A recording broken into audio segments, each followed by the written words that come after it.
Hello friends, and welcome to the Spokane County Interstate Fair, brought to you by our sponsor TDS Fiber. We can't thank them enough. And now on with the show. Today you're going to learn about juggling. For making this possible. Well, ladies and gentlemen, now that you've got time on your hands, one of the things you can do is learn a new skill, do some different stuff. I like to play instruments, I like to juggle, I like to do circus skills, and the thing we're going to talk about today is juggling. Now I've got 3 balls here. I'm going to use Haines' patented technique for learning how to juggle. Let me give you a little backstory though. When I first learned to juggle, there weren't any jugglers on TV, there weren't any books in the library because the internet hadn't been invented yet. That's right kids, I'm over 200 years old. So I had to figure it out on my own. So I was in my backyard trying to throw things in the air and just hope that they would land in some pattern that would make sense. And I had seen, I believe, the Flying Karamazov brothers on the Mike Douglas show, and that was one of the only jugglers that I'd seen up to that point. This is 1981. Just learned a game with pennies, where you have 3 pennies on the table, and then you tap one and it has to go in between the other 2, and then you have to tap the next one so it goes in between the other 2, and then the next one, and that way you can work your way across the table by tapping them in between the one that just went. So there would be these 2. This one would go up, and then this penny would go up, and then you'd have to take this penny and hit it between those 2. That's basically the pattern for juggling, and it was a big breakthrough for me, and when I went in my backyard, lo and behold, figured out that I could do it. So here's how it works. You always start with the hand that has 2.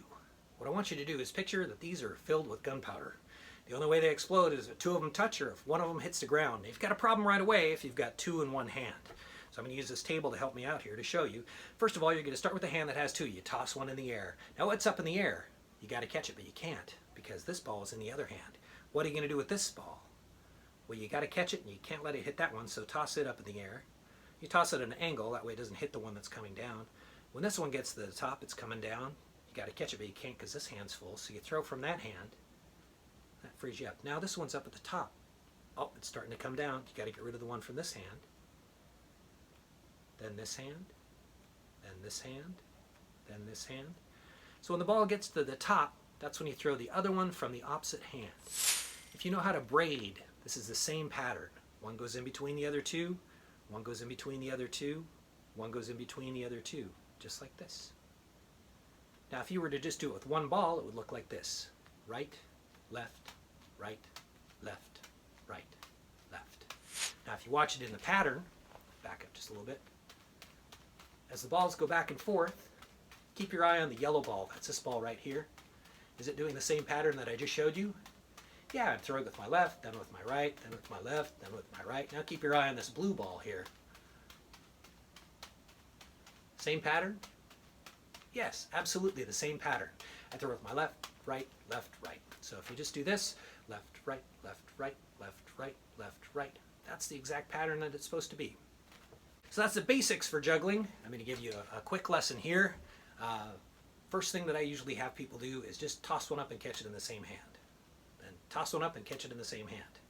Now you're going to toss it, catch it in the other hand. This is your jumping flea. He likes to jump from hand to hand. One hand to the other hand, and then back to the first hand, then back to the second hand. Back and forth. So I'm throwing with both hands. Now sometimes when he does a good job, he likes to have people clap for him. So you put a little applause in the middle.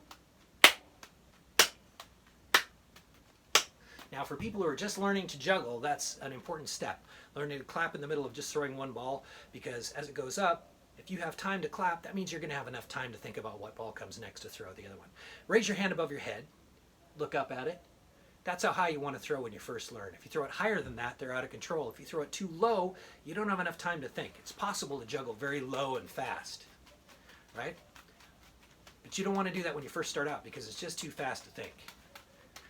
So start out with something that's a lot simpler, just a basic cascade pattern. Throw them nice and high. Throw them wide, so you're throwing. Now if you keep your eye on that yellow ball again, the lightest one, goes back and forth and makes an infinity sign on its side. Figure 8 on its side. And they cross on the way up, and they fall to the outside. Like a fountain, like a cascade. Now I've moved the table to demonstrate just a little bit. It's kind of hard to do in this small of space. But as the balls go up, keep your eye on that yellow ball as it goes back and forth. It's making a figure 8 on its side, and it crosses up each time. So this is the same pattern it's doing here. Now it's doing it again. That's a basic 3-ball cascade, and this is what all the other juggling tricks are based on. It's a 3-ball cascade. Right, left, right, left, right, left. Throw with each hand. There is a type of juggling where you throw it in a circle, but then you have 2 balls in the air, out of your control, and just one that you're shoveling from hand to hand. It's a little bit harder to do, actually, than just having 1 ball in the air and just switching hands right, left, right, left. Once again, my name is Haines. This is a quick juggling lesson to teach you how to juggle 3 balls.